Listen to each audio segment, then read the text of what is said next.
கர்த்தர் நல்லவர். ஒவ்வொரு நாளும் அவருடைய வார்த்தை நம்மை பலப்படுத்துகிறது, நமக்கு தைரியம் தருகிறது, நம்மளுக்கு நம்பிக்கை தருகிறது. நிறையா நேரங்களில் நம்மளுக்கு நம்பிக்கை இல்லாமல் போயிடும், நம்மளுக்கு பலன் இல்லாமல் போயிடும். தினந்தோறும் ஏதோ ஒரு விஷயத்தில் நம்ம சோர்ந்து போயிடுவோம். ஆனால் தேவனுடைய வார்த்தை நம்மை தைரியப்படுத்தி உற்சாகப்படுத்தி அந்த சோர்விலிருந்து வெளியில் கொண்டு வந்து புதிய பலனால் நிரப்புகிறது. இன்றைக்கும் அப்படிதான் தேவனுடைய வார்த்தை நம்மை புதிய பலனில் நிறைத்து புதிய நாளை பார்க்கறதுக்கு உதவி செய்யும். ஆதியாகமம் 1 அதிகாரம் 26வது வசனத்தில் எப்படி இருக்கு? பின்பு தேவன் நமது சாயலாகவும் நமது ரூபத்தின்படியேயும் மனுஷனை உண்டாக்குவோமாக, அவர்கள் சமுத்திரத்தின் மச்சங்களையும் ஆகாயத்து பறவைகளையும் மிருக ஜீவன்களையும் பூமி அனைத்தையும் பூமியின் மேல் ஊறும் சகல பிராணிகளையும் ஆளக்கடவர்கள் என்றார். தேவன் மனிதனை படைக்கும் பொழுது அவருடைய சாயல்ல நம்மை படைத்திருக்கிறார். இந்த வசனத்தில் ஆண்டவர் சிம்பிளா ஒரே ஒரு காரியத்தை தான் நம்மளுக்கு சொல்லுகிறார். நம்முடைய இமேஜ் என்ன அப்படின்றது நம்மளுக்கு தெரியும். You should know your image. உங்களுடைய இமேஜ், உங்களுடைய சாயல், உங்களுடைய ரூபம் எல்லாமே தேவனுடைய சாயலாக, தேவனுடைய ரூபமாக இருக்கிறது. அதில் தான் நம்மை படைத்திருக்கிறார். எதற்காக அப்படின்னா, பூமியின் மேல், பூமியில் உள்ள எல்லா மிருக ஜீவன்கள் மேலும், பூமியில் இருக்கிற எல்லா காரியத்தின் மேலும் ஆல்டுகெதர் இந்த முழு உலகத்தையும் நீங்களும் நானும் ஆளுவதற்கு, நம்ம அது மேலே டொமினியன் எடுப்பதற்கு, எல்லாவற்றையும் ஆண்டு கொள்வதற்காக தேவன் நம்மளுக்கு ஒரு இமேஜை கொடுத்து, அவருடைய இமேஜை கொடுத்து இந்த உலகத்தில் நம்மை படைத்திருக்கிறார். ஏற்கனவே நான் சொன்ன மாதிரி நிறைய சோர்வுகளை ஒவ்வொரு நாளும் நம்ம பார்த்து கொண்டே இருப்போம்.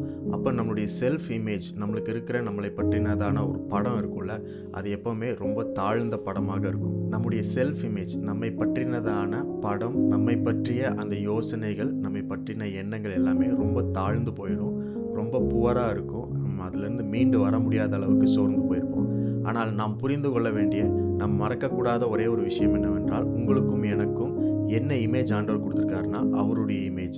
எந்த சாயலை கொடுத்துருக்கிறாருன்னா தேவனுடைய சாயலை கொடுத்துருக்கிறார். ஒவ்வொரு நாளும் எந்தெந்த இடத்துல தோல்விகளை பார்க்குறீங்களோ, பலவீனத்தை பார்க்குறீங்களோ, வியாதியை பார்க்குறீங்களோ, சோர்வுகளை பார்க்குறீங்களோ, அந்தந்த இடத்துல தான் நீங்கள் ஆளுவதற்கான, ஆளுமையை எடுப்பதற்கான இமேஜ் ஆண்டவர் கொடுத்துருக்கிறார்.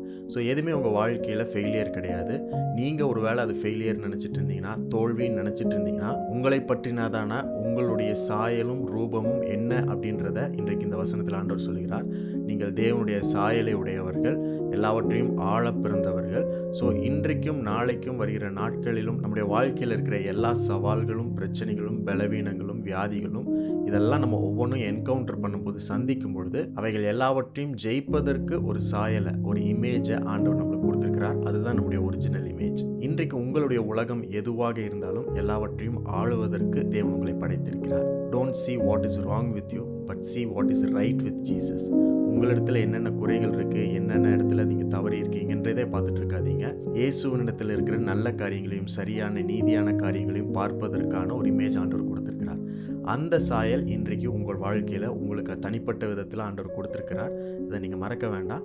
இன்றைக்கு எந்த விதமான சோர்விலையும் தோல்விலையும் நீங்கள் இருந்தீங்கன்னா அதை மேற்கொள்வதற்கு இந்த வசனம் உங்களுக்கு உதவி செய்யும். இந்த வெளிப்பாட்டினால ஒவ்வொரு காரியத்தையும் நீங்கள் ஃபேஸ் பண்ணுங்கள். புதிய புதிய வெளிப்பாடுகள், புதிய புதிய அற்புதங்களை உங்களால் பார்க்க முடியும். ஏனென்றால் உங்களுக்குள்ளே இருக்கிற சாயல், உங்களுடைய சாயல், அது தேவனுடைய சாயல்.